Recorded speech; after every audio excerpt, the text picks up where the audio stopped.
बेळगाव दक्षिणचे आमदार श्री अभय पाटील यांनी बेळगाव शहर स्वच्छ आणि सुंदर करण्याच्या हेतूने अंडरग्राउंड हायड्रॉलिक डस्टबिन आणि हायड्रॉलिक डस्टबिन उचलण्यासाठी 14 कम कॉम्पॅक्टर विथ क्रेन अशा प्रकारे 2 कोटींचा प्रोजेक्ट हाती घेतलाय।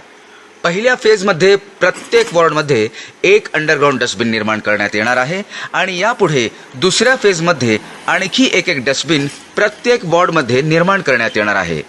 या अंडरग्राउंड डस्टबिनची क्षमता 1 टन कॅपॅसिटीची आहे। 75% कचरा साचल्यानंतर त्या वॉर्डच्या स्वच्छता कर्मचाऱ्याला एक मेसेज जाईल। 90% कचरा भरल्यावर जर तिथून तो कचरा उचलला गेला नाही तर त्या वॉर्डच्या नगरसेवकाला व कॉर्पोरेशन कमिशनरला मेसेज जाईल। डस्टबिन 100% भरल्यावर जर तिथून कचरा उचलला गेला नाही तर संबंधित कर्मचाऱ्यावर दंडात्मक कारवाई करण्यात येईल। असा हा आगळा वेगळा आधुनिक पद्धतीचा सेन्सर असलेला डस्टबिन बेळगावमध्ये येत्या 15 दिवसात बसवण्यात येणार आहे आणि याची सुरुवात शहापूरमध्ये होणार आहे। हा उपक्रम कर्नाटकातच नाही तर भारतातला पहिला उपक्रम असेल।